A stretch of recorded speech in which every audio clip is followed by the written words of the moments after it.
বিশ্বাস ভরসা এসব থাকবে ঠিকই, কিন্তু কোনো একজনের একটা ছোট্ট ভুলে সেটা ভেঙে যাওয়া কি ঠিক?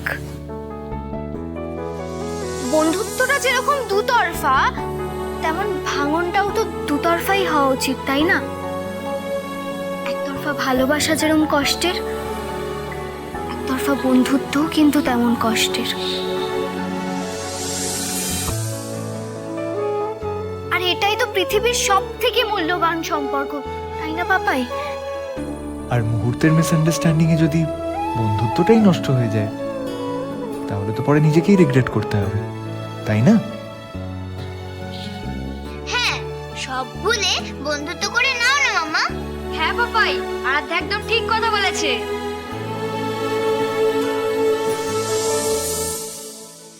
পাপাই, পাপাই প্লিজ।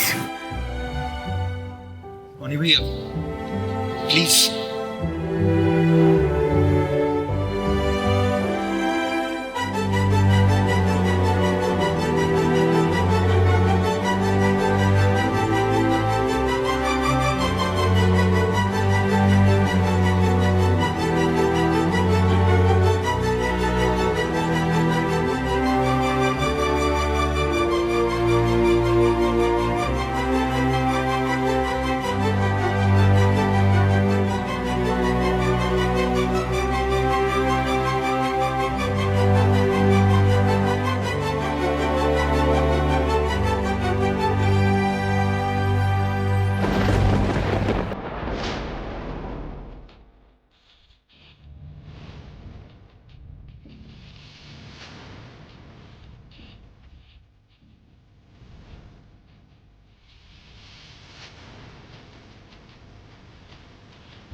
মলার, বাবাই, তুমিও চলে এসেছো?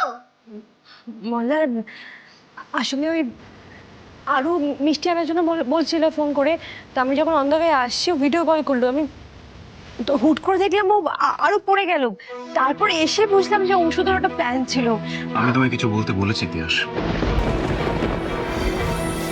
তিয়াস, আমি আজ পর্যন্ত তোমাকে কোনোদিন কোনো কৈফিয়ত চাইনি, আজও চাইবো না। হ্যাঁ আঙ্কেল, আমরাই নয়নকে এ বাড়িতে আনতে এই সবটা প্ল্যান করেছিলাম। আরাধ্যা পড়ে যাওয়ার নাটক করে ইচ্ছে করে এই বাড়িতে এনেছিল নয়নকে। হ্যাঁ, যাতে নয়ন টুবান মামু আর রমিকে রাখি পড়াতে পারে।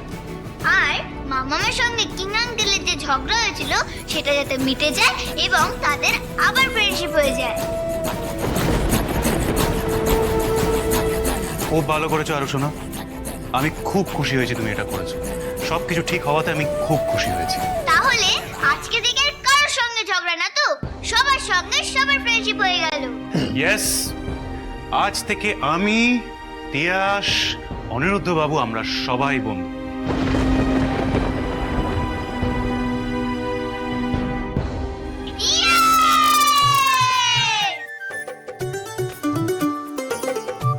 আচ্ছা, এবার তাহলে এই বন্ধুত্ব আর আনন্দে মিষ্টি মুখ করা হোক। হ্যাঁ, হোক হোক। মিষ্টি গুলো তাড়াতাড়ি, সিমি চলো। এই নিয়ে নিয়ে এই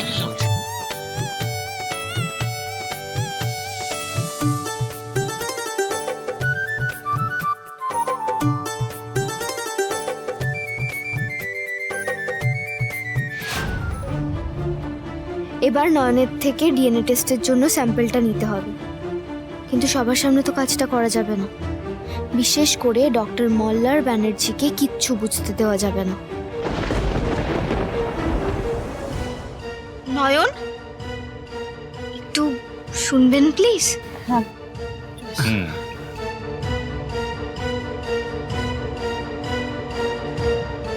নয়ন, আসলে আমার ওড়না লাগানোর সেফটি পিনটা না খুলে গেছে।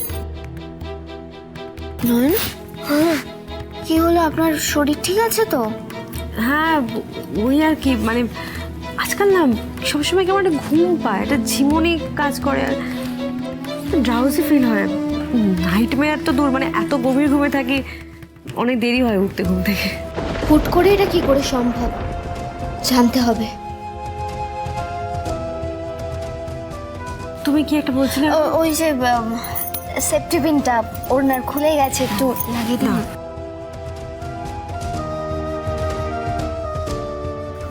আর একটু নিচের দিকে। হ্যাঁ, একটু ঠিক করে সাইডে দাও সাবটুলটা। হ্যাঁ।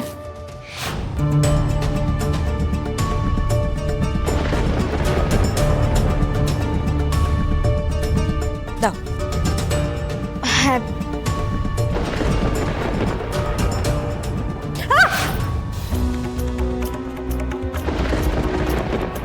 বাবা দাঁড়ান দাঁড়ান দাঁড়ান।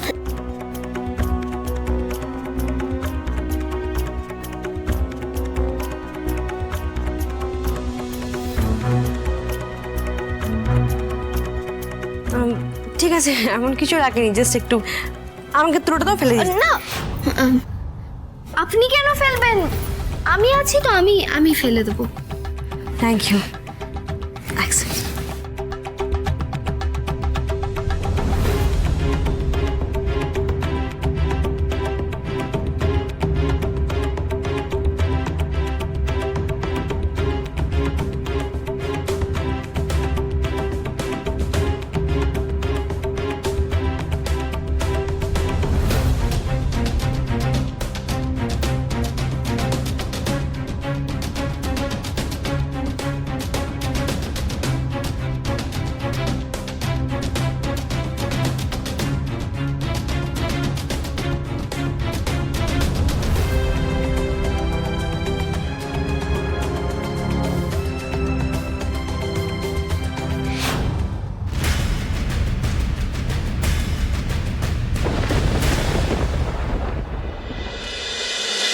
তিয়াস, ও তিয়াস, ও কি ঘরে কেউ নেই কেন?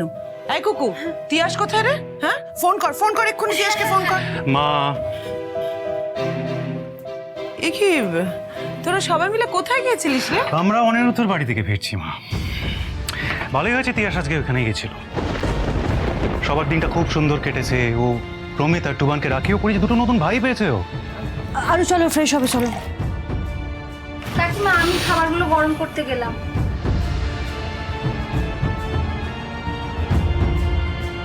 এই মল্লার, চ ঘরে চল তো, এদিকে আয়।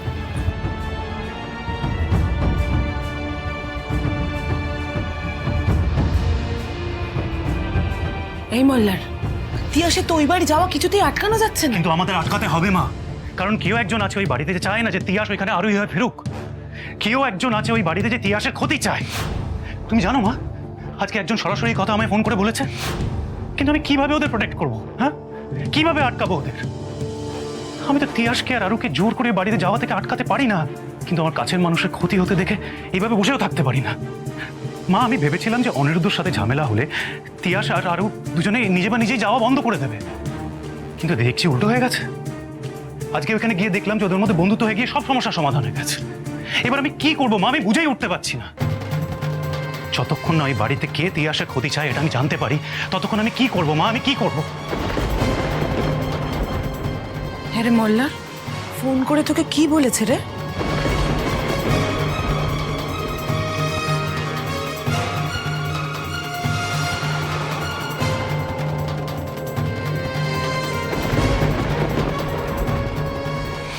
যা করার আমাদের কিন্তু খুব তাড়াতাড়ি করতে হবে। হ্যাঁ, স্যাম্পলটা আজকের মধ্যে দিতে পারলে 2-4 দিনের মধ্যে আমরা রিপোর্টটা পেয়ে যাব।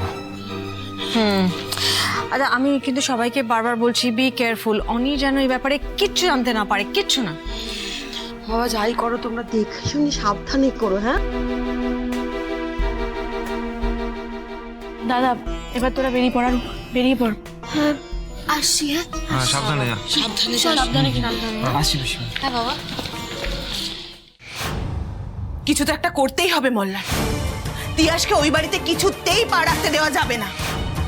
তুই অনিরুদ্ধ আর তিয়াসের বন্ধুত্ব শেষ করে দেওয়ার মতো সময় এসেছে।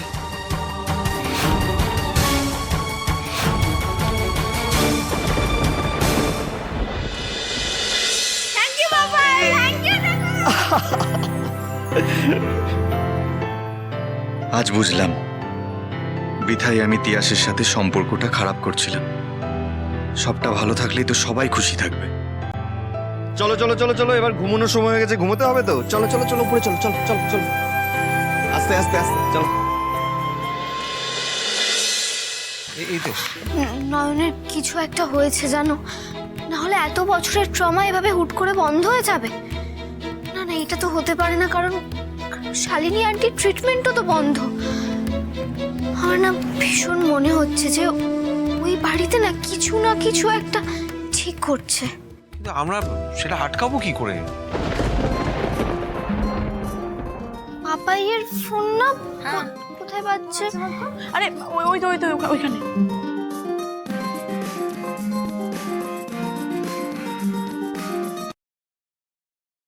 হ্যালো, হ্যালো, হ্যাঁ কে বলছেন? হ্যাঁ বলছি অনিরুদ্ধ বাবুকে একটু জানিয়ে দিতে পারবেন? 10 বছর আগে হসপিটালে যে সিকিউরিটি ছিল তাকে পাওয়া গেছে। সব প্রমাণ মুছে দেওয়ার সত্ত্বেও আমার মনে হয় এখন একটা প্রমাণ বাকি আছে। ওরা যদি কোনোভাবে হসপিটালে পুরনো স্টাফের সাথে যোগাযোগ করে তাহলে ওরা বুঝে যাবে যে আমি ওই তিয়াসের অপারেশনটা করেছিলাম। কিন্তু তারা তো কেউ নেই এখন। তুই বলেছিলিস শিফট হয়ে গেছে হাসপাতাল, রেকর্ডও সব পুড়ে গিয়েছিল। তাহলে হয়তো তুমি ঠিকই বলছো মা, হয়তো সত্যি ওদের সাথে কন্ট্যাক্ট ওরা করতে পারবে না। হয়তো আমি বেশি ভাবছি। কার ফোন ছিল আরু বেটা? 10 বছর আগে মাম্মাম যে হসপিটালে ভর্তি ছিল সেই হসপিটালের সিকিউরিটির নাম্বার পাওয়া গেছে। ফোন করতে হলে এক্ষুনি। হ্যাঁ, স্পিকারে দে। হ্যাঁ দাঁড়াও।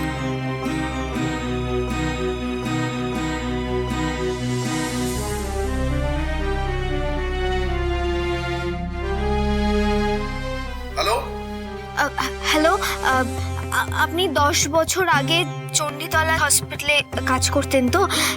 আসলে ওখানে আগুন লেগে যাওয়ার সময় কিছু ইনফরমেশন দরকার ছিল আমাদের। আপনারা যা জানতে চাইছেন ম্যাডাম, সেটা আমি বলতে পারবো না, কারণ কোন ডাক্তার কাকে চিকিৎসা করছে এটা তো আমার পক্ষে বলা সম্ভব না। আচ্ছা শুনুন, ওই দিনকে না হসপিটালে ধর্মঘট ছিল, কোনো ডাক্তার ছিলেন না, শুধুমাত্র একজন ডাক্তার ছিলেন। ডাক্তারের নামটা তো আমার পুরো জানা নেই, তবে যতদূর ধারণা সেদিন ডক্টর ব্যানার্জি ছিলেন।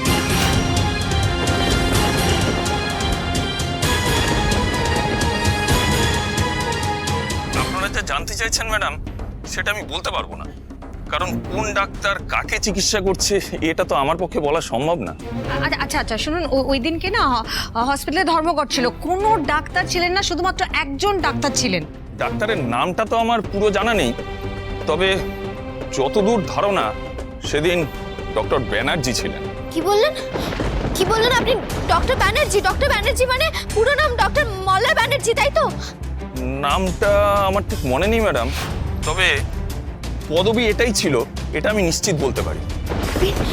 বিপিন, তুমি দেখেছো উনি বলছেন ডক্টর ব্যানার্জি, আর মল্লার আঙ্কেলের পুরো নামই তো তাই গো, ডক্টর মল্লার ব্যানার্জি। সব মিলে যাচ্ছে বিপিন, সব মিলে যাচ্ছে। वाहेगुरु जो करता है अच्छे के लिए करता है।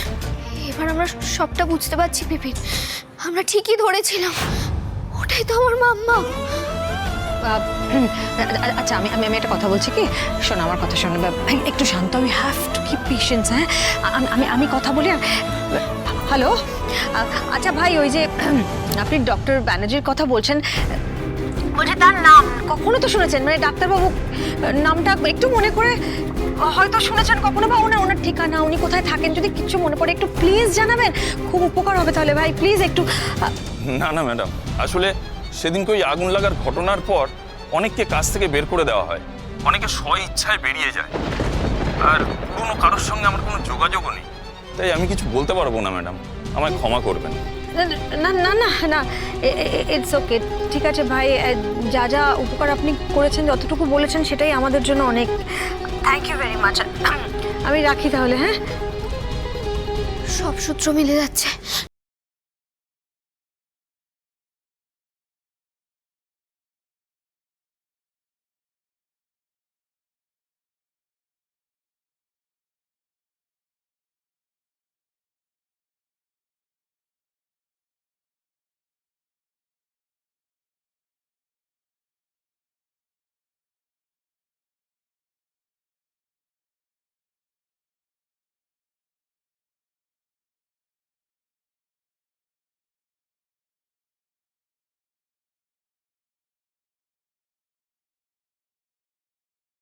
দিদিকে বাঁচান ডক্টর, এভাবে একটা পরিবারকে ভেসে যেতে দেবেন না ডক্টর। আমি আপনার কাছে ভিক্ষা চাইছি ডক্টর, প্লিজ আমার দিদিকে বাঁচান ডক্টর, প্লিজ প্লিজ বাঁচান। জানিস আরু, ওই জন্য না আমার সেদিন মল্লার বাবুকে দেখে এতটা চেনা চেনা লেগেছে। আমি সেদিন ওনার মুখ দেখিনি বলে শিওর হয়ে কিছু বলতে পারছিলাম না। তুমি ঠিক বলেছো গুড, তুমি একদম ঠিক বলেছো। জানো কারণ সেদিন তোমাকে দেখে মল্লার আঙ্কেল কিরম অসুস্থ বোধ করছিল, দেখেছো? তিতলি, ওনাকে চা দাও। তিতলি, উনি হলেন ডক্টর মল্লার ব্যানার্জি, আমার কিন্তু খুব ভালো বন্ধু। এই নিন চাটা।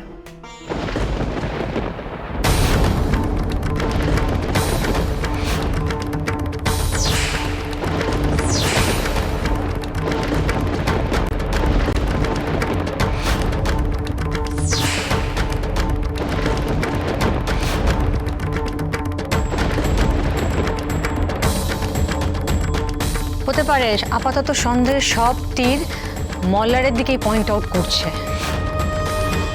কিন্তু যা যা সত্যি গোপন করছে, যা যা মিথ্যে বলছে, সবটাই এবার সবার সামনে আসবে।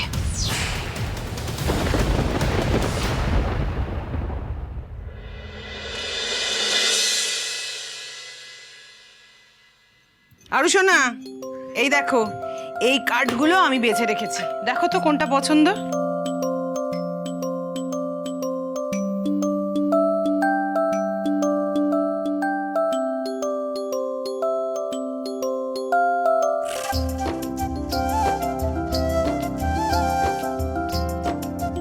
গ্র্যানি, আমার তো এই কার্ডটাই বেশি ভালো লাগছে। তুমি তাও একবার বাবাই মামাকে জিজ্ঞেস করে নাও ওদের কোনটা পছন্দ।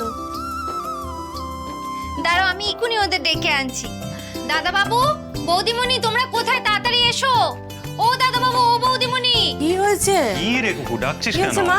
বাবাই, আরে অতিয়াস, দেখো তো এই কার্ডগুলো আমরা বেছেছি, কোনটা পছন্দ হচ্ছে তোমার দেখো তো। মা, এসবের কি দরকার বলো তো? ওই দেখো, তুমিও একই কথা বলছো।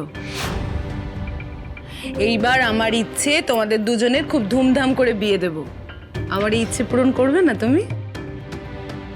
যা হচ্ছে তা তো তোমার ইচ্ছাতেই হচ্ছে মা। আমার শুধু একটা জিনিস অদ্ভুত লাগছে যে আজকে 10 বছর পরে এই নিয়মগুলোর মানে আবার কি প্রয়োজন? বিয়ে তো বারবার হয় না, বিয়ে একবারই হয়। আর বিয়ে তো 7 জন্মের সম্পর্ক, সেই সম্পর্ক ভাঙার কারোর ক্ষমতা নেই। যদি কেউ ভাঙতে চানো, ভগবান তাদের পাশে থাকেন, রক্ষা করেন, তাই না? আর মা, আমার মনে হয় মল্লার আর আমার সম্পর্ক সেই 7 জন্মের সম্পর্কের মতনই। আমাদের সম্পর্ক বোধহয় কেউ ভাঙতে পারবে না। তাহলে এই ঘটা করে নিয়ম, কার্ড, বিয়ে, এগুলোর প্রয়োজনটা কি বলো তো আমাকে? আমায় ক্ষমা করে দিও তিয়াস, কিন্তু তোমায় বাঁচাতে, তোমায় আর আমার মেয়েকে প্রোটেক্ট করতে আমায় এই কাজ করতেই হবে। 7 পাক তুমি অনিরুদ্ধর সাথে ঘুরলেও 7 জন্মের বন্ধন তোমার মল্লারের সাথেই বাঁধা হবে তিয়াস। আমি কিছুতেই আমার ছেলের জীবন আবার নষ্ট করতে পারবো না। ঈশ্বরও এবার আমার পাশেই থাকবেন, দেখে নিও।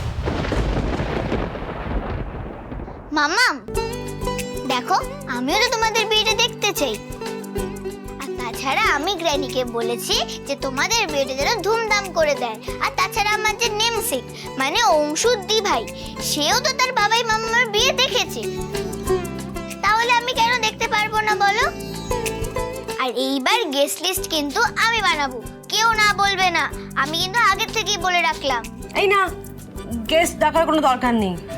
থাক না বৌদিমণি, বাচ্চাটা তোমাদের ম্যারেজ নিয়ে খুব হ্যাপি হয়ে আছে, তোমরা আর প্লিজ না করো না। অতিয়াস, আরুর যখন এটা ইচ্ছে, আমাদের সবার তো উচিত আরুর ইচ্ছে পূরণ করা, তাই না বলো? তিয়াস, আমি বলছি যে সবাই যখন এত করে বলছে তখন আর বাধা দিও না। আচ্ছা ঠিক আছে, গেস্ট ডাকা হবে। হ্যাপি?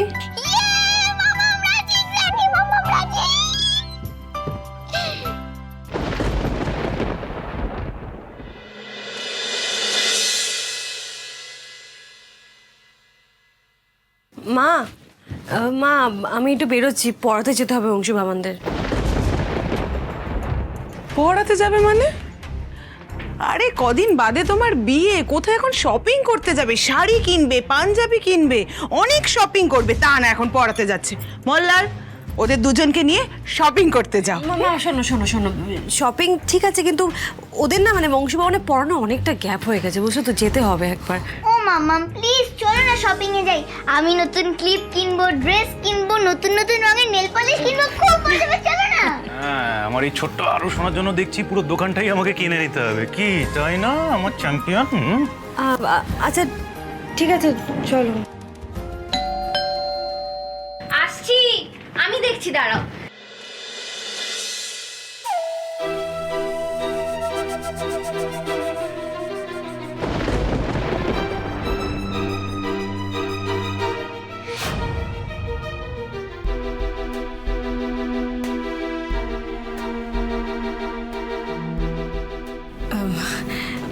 কি ব্যাপার তোমরা এখানে আজকে? আসলে কি হয়েছে জানেন তো, অংশু বাবানরা না খুব বায়না করতে শুরু করলো। বললো যে নয়নী সব সময় আমাদের বাড়িতে ওদেরকে পড়াতে যায়, ওরা তো এই বাড়িতে কখনো আসেনি, তাই ওদেরকে নিয়ে চলে এলাম।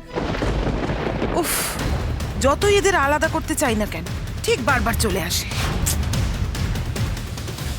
কিন্তু তিয়াস তো আজকে পড়াতে পারবে না। আসলে কি বলতো, কদিন বাদেই তো ওদের বিয়ে, ওরা একটু শপিং করতে বেরোবে। আর তাছাড়া এই বিয়ের কিছুদিন আগে থেকেও পড়াতে পারবে না। কেমন? মল্লার যা যা যা, তাড়াতাড়ি যা, তোদের দেরি হয়ে যাচ্ছে তো। স্পষ্টই বুঝতে পারছি যে মল্লার বাবু আর ওনার মা চান না যে আমরা এখানে আসি, তাই যেভাবে হোক কাটাতে চাইছেন, কিন্তু সেটা তো হতে দেওয়া যাবে না। সত্যি নয়ন, আপনি আর পারেনও বটে। আপনি শপিং করতে যাবেন আমাদের বলেননি কেন? আপনি চাইলে তো ঘরের মধ্যেই দোকান চলে আসবে। মানে মানে আমার পেপসি মানে আমার পিসি, আমার পিসির তো একটা বুটিক আছে, আর সেখানে না দারুণ দারুণ বিয়ের কালেকশন আছে জানেন তো। তো আপনারা যদি বলেন পেপসিকে বললে পেপসি সব কালেকশন আপনাদের বাড়িতে নিয়ে চলে আসবে। আরে না না না, সেসবের কোনো দরকার নেই। আমি বরং রিয়াঙ্কাকে একটা ফোন করে দিচ্ছি, ও কালকে আপনাদের বাড়িতে পুরো ডিজাইনার কালেকশন নিয়ে আসবে, আর আরো জামা পেয়ে যাবে।